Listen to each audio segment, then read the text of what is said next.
Good morning friends.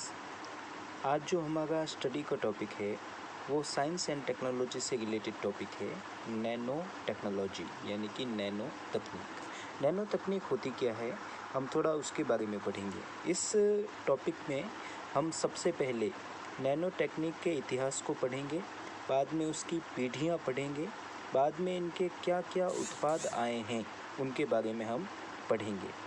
तो सबसे पहले हम शुरू करते हैं नैनो तकनीक का इतिहास। तो हम देखें कि नैनो तकनीक है क्या। तो अगर किसी तकनीक के अंदर 1 नैनोमीटर से लेकर 100 नैनोमीटर तक कणों का आकार होता है तो उस तकनीक को नैनो तकनीक के नाम से जाना जाता है। अगर 1 नैनोमीटर से कम तकनीक होने पर उसको नैनो तकनीक नहीं, क्वांटम तकनीक, और 100 नैनोमीटर से बड़े होने पर उसको परंपरागत तकनीक के नाम से जाना जाता है। अब ये नैनो टेक्निक इम्पोर्टेंट क्यों है?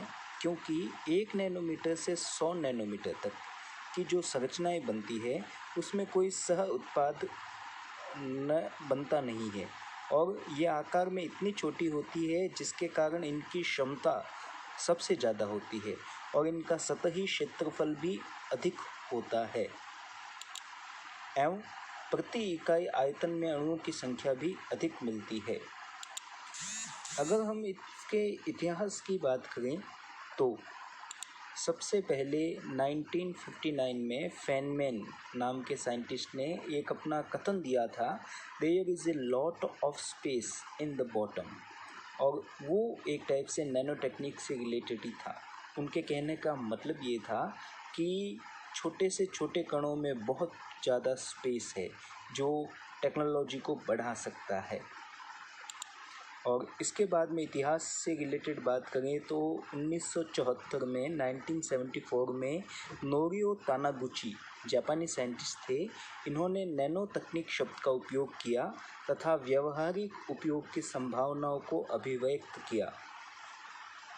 लेकिन सही ढंग से नैनो तकनीक का तेज विकास 2 टाइप के माइक्रोस्कोप यानी कि सूक्ष्मदर्शी के विकास के कारण ही हो पाया। एक तो था STM स्कैनिंग ट्यूनिंग सूक्ष्मदर्शी जो परमाणु तक की संरचना को दिखा सकता था, और दूसरा था AFM एटॉमिक फोर्स माइक्रोस्कोप, ये परमाणु के अंदर अपरमाणविक कणों तक की संरचना को बता सकता था। इन दोनों सूक्ष्मदर्शियों की खोज के बाद नैनो तकनीक और ज़्यादा विकसित होने लगी। इन दोनों सूक्ष्मदर्शियों की एक खासियत बताएं तो STM जो है परमाणुवीय स्तर पदार्थों के चित्र प्रस्तुत कर सकता था, जबकि AFM जो है 2 परमाणु के मध्य की दूरी बढ़ाने और घटाने में सहायक होता है। हम सबको पता है आज का ज़माना टेक्नोलॉजी का ज़माना है, जहाँ पर जिसके पास जितनी उन्नत तकनीक होती है वो उतना ही ज़्यादा विकसित माना जाता है, और नैनो टेक्नोलॉजी ने वो बल दिया है जिससे हम तकनीक को और ज़्यादा विकसित कर सकें। अगर हम नैनो तकनीक की पीढ़ियाँ की बात करें तो सबसे पहली पीढ़ी जो है 2005 तक मानी जाती है, जिसे निष्क्रिय नैनो तकनीक कहा जाता है, क्योंकि इसके उत्पाद सक्रिय भूमिका नहीं निभाते थे, जैसे कि nano gel, nano ceramic, aerogel, nano polymer and aerosol. ये सब प्रथम पीढ़ी के नैनो तकनीक में आते थे। जैसे कि ये नैनो जेल था, उसका यूज़ हाइड्रोपोनिक्स में होता था, जल में पोषकों के माध्यम से पादप विकसित कर सकते थे, और एरोपोनिक्स वायु द्वारा पोषकों को छोड़कर पादपों को विकसित किया जा सकता था एरोसोल के माध्यम से। ये 2005 तक प्रथम पीढ़ी के अंतर्गत आता था, जबकि 2010 तक जो दूसरी पीढ़ी आई नैनो तकनीक को, इसको सक्रिय नैनो तकनीक कहते हैं, क्योंकि इसमें कई लक्षित दवाइयाँ यानी कि इंटेलिजेंट मेडिसिन्स बनी थी। रसायन व ऊर्जा को संग्रहित करने की युक्तियों का निर्माण हुआ था, वो इस दूसरी पीढ़ी में हुआ था। हम अगर नैनो तकनीक की तीसरी पीढ़ी की बात करें तो तीसरी पीढ़ी को तंत्र नैनो तकनीक कहते हैं, जिसे 2015 तक माना जाता है। क्योंकि इसमें सिस्टम नैनो टेक्निक का यूज़ हुआ था और कई त्रिविमीय संरचनाएं बन पाई थी, जैसे कि nano robot, nano machines etcetera. और चौथी पीढ़ी की बात करें तो वर्तमान में अभी जो चल रहा है उसको चौथी पीढ़ी की नैनो तकनीक कहते हैं, जिसे आणविक नैनो तकनीक के नाम से जाना जाता है। मोलिक्यूलर नैनो टेक्निक, जिस पे आणविक स्तर पर उपयोगी अणुओं का निर्माण किया जा सकता है, जैसे कि DNA, RNA और प्रोटीन।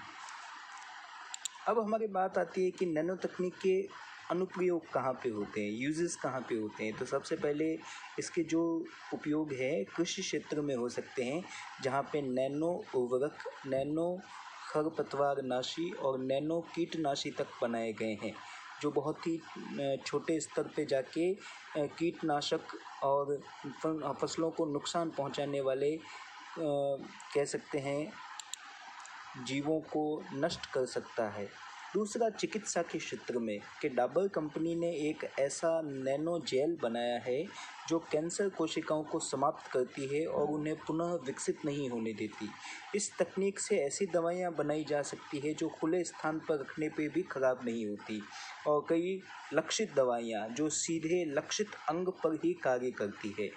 और औद्योगिक क्षेत्र में देखें तो नैनो पेंट और नैनो मशीन हम नैनो तकनीक के यूज़ देख सकते हैं। और पर्यावरण के लिए देखें तो पर्यावरण में प्रदूषण उत्पन्न करने वाले प्रदूषकों को नैनो तकनीक से समाप्त कर सकते हैं, विशेषकर अजैव निम्नीकरण पदार्थ जैसे कि बॉन्ड ब्रेकर।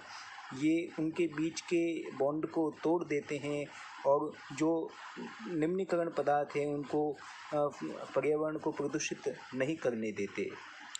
नैनो उत्पाद की बात करें तो आज के ज़माने में आप मोबाइल की टच स्क्रीन देखते हैं, जिस पे वो इस टाइप का ग्लास होता है जो आसानी से टूटता नहीं है।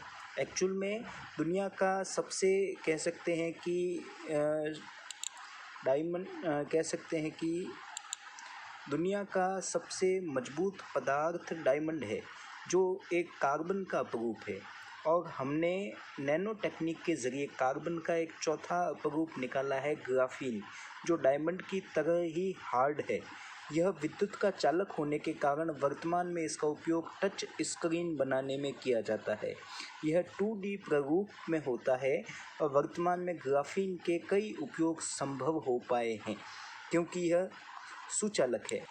और ग्राफीन कठोर होने के कारण इसका यूज़ बुलेट प्रूफ जैकेट या बुलेट प्रूफ वाहन बनाने में किया जाता है। साथ ही हथियारों को सुरक्षित करने में भी इसका उपयोग करते हैं।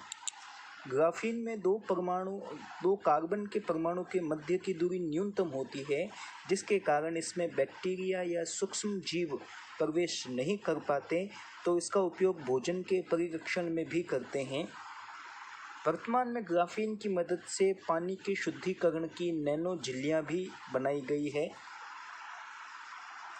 और ग्राफीन को अगर फोल्ड कर दिया जाए तो बनने वाली नलिका नुमा संरचना को nano tube CNT, carbon nano tube CNT कहलाती है, जिसका उपयोग चिकित्सा के क्षेत्र में सर्जरी में किया जाता है।